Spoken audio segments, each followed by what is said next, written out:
Hello, good afternoon, my dear lovely students. It's your teacher Niharika. Today I am going to read a chapter for you. It's from Honeycomb textbook in English for class 7th. I am going to read a chapter number 8. It's all about fire. The name of this chapter is Fire, Friend or Foe. It means fire है, जो आग है वो हमारी दुश्मन भी है और हमारी बहुत अच्छी दोस्त भी है. तो इस चैप्टर में हम बच्चों क्या क्या चीजें पढ़ेंगे. There are 4 main points which we are going to discuss in this chapter. The first point is fire is both useful and dangerous. Fire useful भी है और डेंजरस भी है. ये पहली चीज हम इस चैप्टर में पढ़ेंगे. Second, what is fire. आग क्या होती है, फायर क्या होती है. Third, how did we discovered it. और हमने इसका आविष्कार कैसे किया. And how do we control it. और हम इस पे काबू कैसे पा सकते हैं, आग के ऊपर हम काबू कैसे पा सकते हैं. तो ये 4 पॉइंट्स हम इस पूरे चैप्टर में डिस्कस करेंगे one by one. Okay students, तो अब मैं इस चैप्टर को स्टार्ट करूँ. I am going to read this chapter for you people and I will explain this in Hindi. Okay, तो I am going to start it. Early man didn't know what fire was. जो पुराने जमाने के लोग थे उनको पता नहीं था कि आग क्या होती है. But he must have seen the damage it could cause.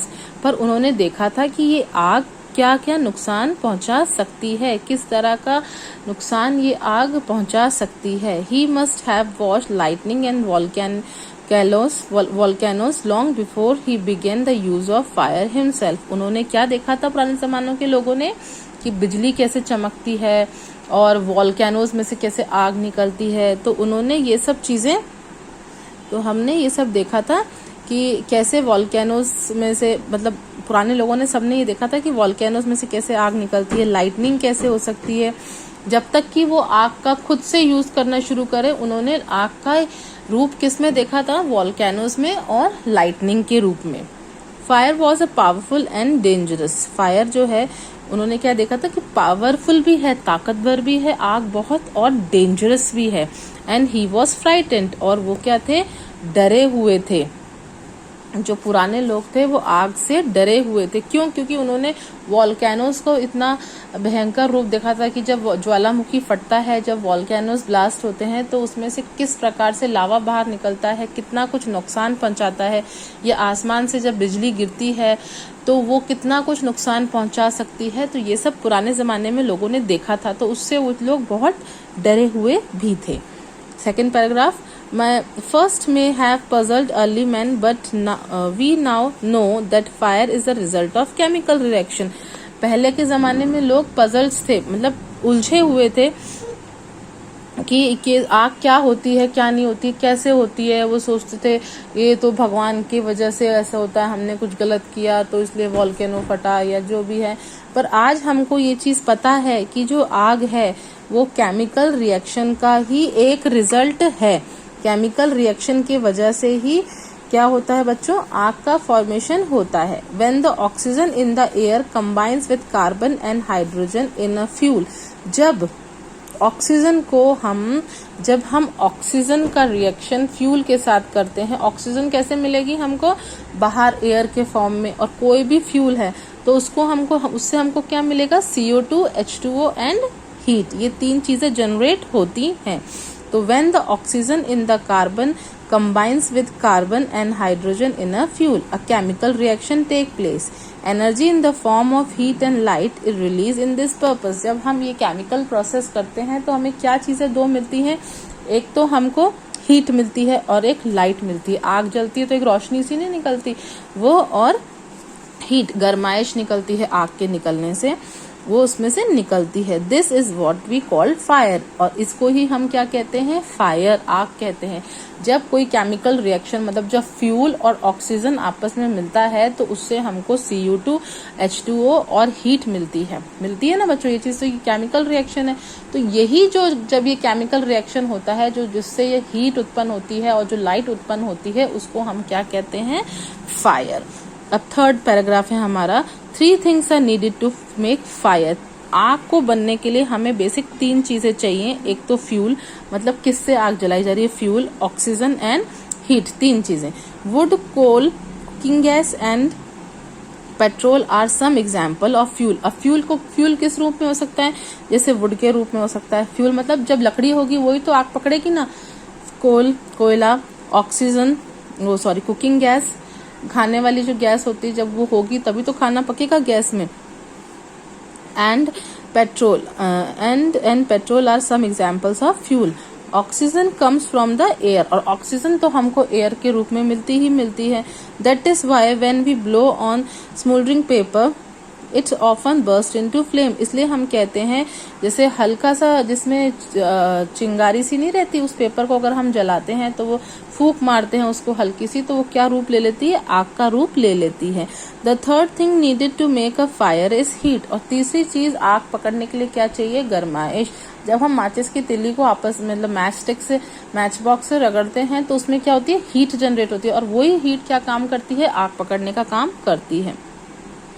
Fuel and oxygen does not make fire by themself. Fuel और एयर दोनों अपने आप आग नहीं, जब तक हीट नहीं होगी ना बच्चों उसके अंदर, तब तक फ्यूल और ऑक्सीजन भी मिलके आग नहीं जला सकते। और एल्स अ न्यूज़पेपर और a sticky lying into open wood catch fire on its own.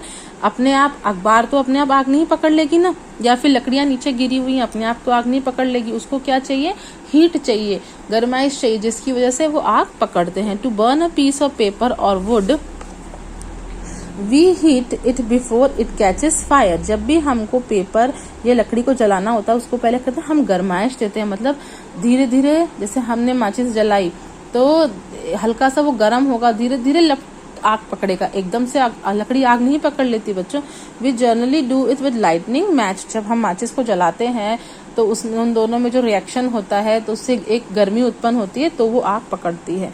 Every fuel has a particular temperature at which it begins to burn. ये तो हमने साइंस में पढ़ा ही है कि हर एक चीज का अपना एक बर्निंग पॉइंट होता है, अपना एक कूलिंग पॉइंट होता है जो कि जलने के लिए काम आता है, ठीक है ना। तो इसलिए कहते हैं कि एवरी फ्यूल, किसी भी जैसे लकड़ी है उसका एक बर्निंग पॉइंट होगा कि वो इतनी गर्माइश के बाद जलनी शुरू हो जाएगी। कोयला है उसका बर्निंग पॉइंट होगा, इतनी गर्माइश उसको मिली तो वो जलना शुरू हो जाएगा। और जो यही टेम्परेचर जिस पे चीज जलने लगती है, जो उसका बॉइलिंग पॉइंट है या बर्निंग पॉइंट है, उसको हम क्या कहते हैं, फ्लैश पॉइंट। मतलब the temperature is called the flash point और किनलिंग टेम्परेचर ऑफ द फ्यूल। मतलब ये जो पॉइंट है वो उसका ज्वलनशील पॉइंट होता है, इस पॉइंट पे वो चीज आग पकड़ लेती है। It is sometimes said that the fire is good servant but a bad master. कई बार ये कहा जाता है कि जो आग है वो एक अच्छा सर्वेंट तो है पर एक अच्छा मास्टर नहीं है। क्यों? It only means that fire is very useful as long it's kept under control. ये इसलिए कहा जाता है कि आग जब तक कि उसको अपने कंट्रोल में रखें तब तक ही आग अच्छी है। जब कंट्रोल से बाहर हो जाती है आग तो उससे वो बहुत कुछ नुकसान पहुंचा सकती है। For instance we use it to cook our food.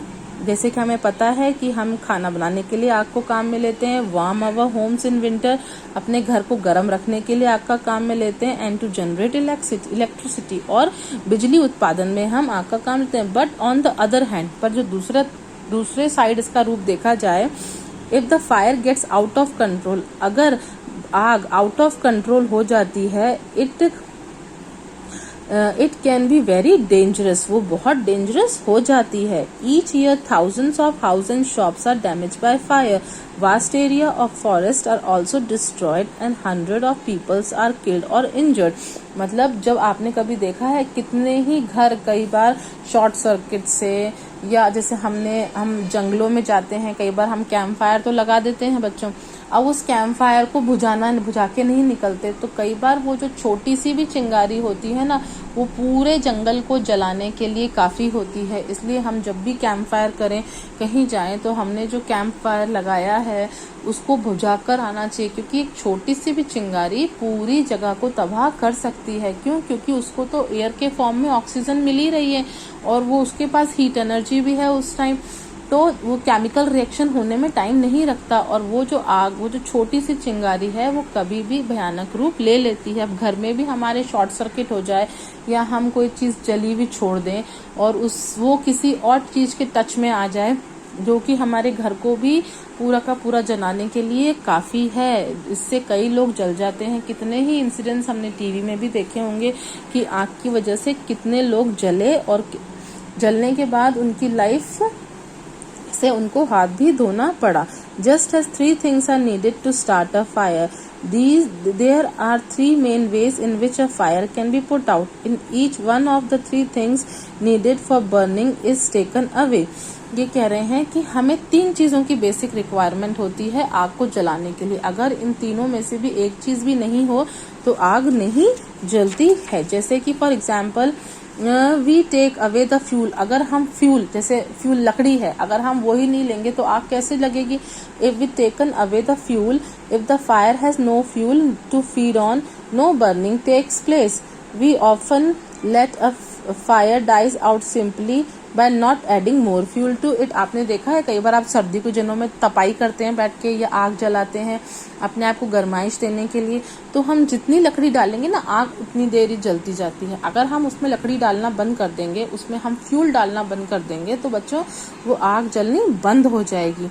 तो इसलिए कहते हैं अगर फ्यूल वहां से गायब हो जाए तो आग जलनी बंद हो जाती है। The second way of putting out the fire is to prevent oxygen from reaching it. दूसरा चीज ये हो सकती है कि हम उसके पास ऑक्सीजन की सप्लाई ही रोक दें। आग जहाँ जल रही है वहां पे ऑक्सीजन की सप्लाई ही रोक दें तो फायर बुझ जाएगी। जैसे कैंडल आपने जलाई, ठीक है बच्चों, अब कैंडल जलाई, उसके ऊपर आपने क्या किया, एक कांच का बर्तन या ग्लास से उसको ढक दिया। अब आप देखिएगा थोड़ी देर बाद वो कैंडल जलते जलते बुझ जाएगी। क्यों? क्योंकि उस तक ऑक्सीजन नहीं पहुंच पा रही है, और उस तक ऑक्सीजन नहीं पहुंचेगी तो मतलब वो आगे जल नहीं पाएगी कैंडल, और धीरे धीरे वो कैंडल बुझ जाएगी।